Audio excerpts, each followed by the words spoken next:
pemain keturunan tambahan timnas Indonesia di Piala Asia 2023. Selain Sandy Walsh dan Shane Patinama yang hampir dipastikan gabung bersama Jordi Amat untuk mengisi skuad Garuda di Piala Asia mendatang, ternyata timnas Indonesia masih memiliki pemain keturunan baru yang tengah menjalani proses naturalisasi.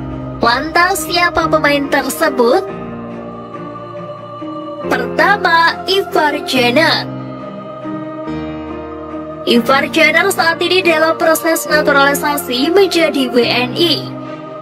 Ia diproyeksikan membela timnas Indonesia U20 di Piala Dunia U20 2023 yang akan berlangsung di Indonesia pada 20 Mei hingga 11 Juni 2023. Saat ini Ivar Jenner berstatus sebagai penggawa tim U21 FC Ultra. Namun hanya masalah waktu bagi gelandang yang hari ini tepat berusia 19 tahun itu naik ke tim senior FC Ultra. Jika performanya konsisten, bukan tidak mungkin Sintayong akan membawanya untuk mengisi lini tengah timnas Indonesia di Piala Asia mendatang. Kedua, Rafael Struijk. Rafael Struijk saat ini berstatus pemain utama ADO Den Haag, tim yang mentas di kasta kedua Liga Belanda. Biasa mentas sebagai winger, kehadiran Rafael Struijk sangat dibutuhkan timnas Indonesia. Dalam pola 3-4-3 racikan Sintayong, Rafael Struijk dapat membuat trio maut bersama Witan Sulaiman dan Dimas Derajat. Sama seperti Ivar Jenner, Rafael Struijk diproyeksikan tampil di Piala Dunia U20 2023. Ketiga, Justin Hubner.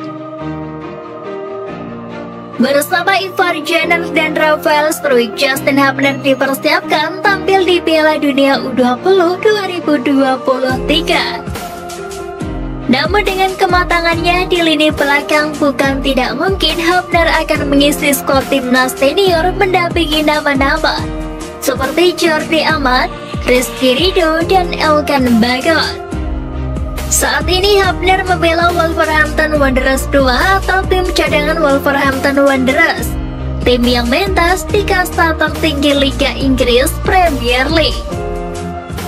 Jika tampil konsisten bersama Wolverhampton Wanderers 2, Justin Hubner tinggal menunggu waktu untuk dipromosikan ke tim utama.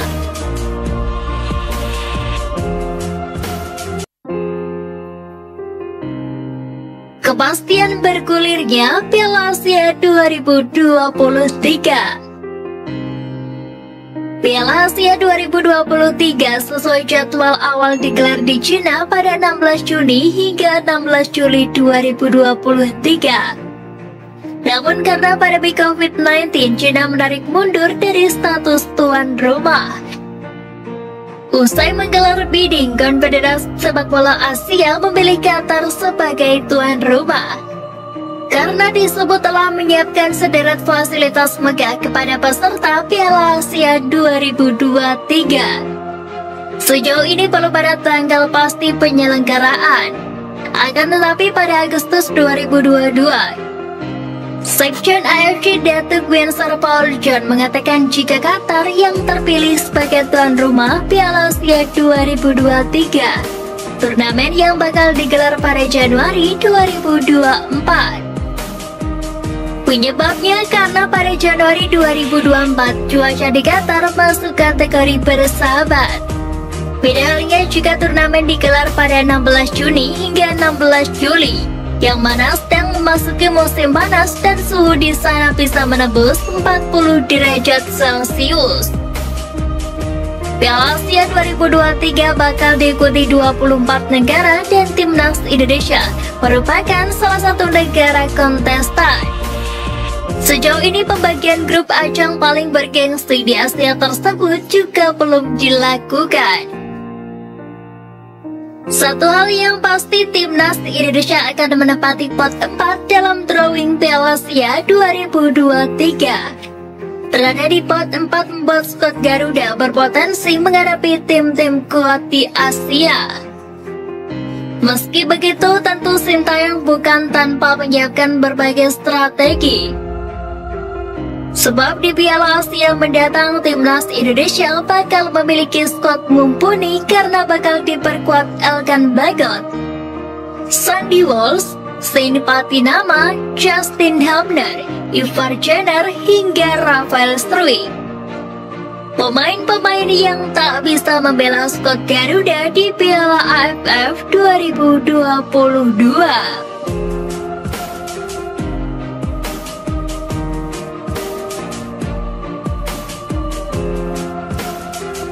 Evan Dimas tanggapi Lanyala Mataliti. Ewan Bule berharap STY fokus. Di tengah isu kembalinya Lanyala Mataliti yang mencalonkan diri sebagai Ketua Umum PSSI, Evan Dimas turut angkat bicara soal sosok tersebut dalam dunia sepak bola tanah air. Sebagaimana diketahui, Lanyala kini menjabat Ketua Dewan Perwakilan Daerah Republik Indonesia. Menurut Evan Dimas, sosoknya ikut andil dalam prestasi timnas Indonesia U19 saat menjuarai Piala AFF U19 2013. Saat itu Lanyala menjabat sebagai Wakil Ketua Umum PSSI periode 2013-2015 dan Ketua Badan Tim Nasional Sepak Bola Indonesia. Evan Dimas sendiri mengaku bangga dengan kepemimpinan Lanyala Mataliti saat itu.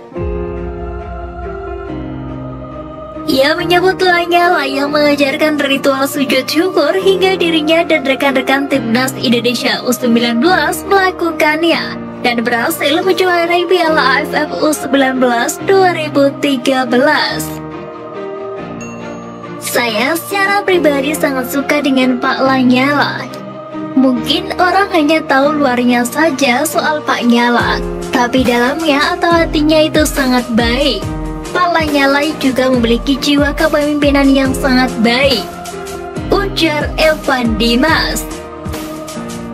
Di lain sisi, pelatih timnas Indonesia Sintayong meminta maaf kepada Ketum PSSI saat ini, Muhammad Iryawan, setelah gagal membawa tim merah putih melaju ke final Piala AFF 2022. Seperti diketahui, Muhammad Iryawan memberikan dukungan penuh kepada timnas Indonesia untuk melakoni Piala AFF 2022, dimulai dari fasilitas training center hingga kebutuhan pemain seperti pesawat pribadi. Oleh karena itu, Sintayong merasa bersalah dan bertanggung jawab kepada Muhammad Iryawan. Sementara itu, Muhammad Iryawan menerima permintaan maaf Sintayong. Pria yang akrab disapa Iwan Bule itu meminta kepada para pemain timnas Indonesia untuk melupakan kekalahan kemarin dan fokus menatap turnamen selanjutnya, yakni Piala Asia 2023.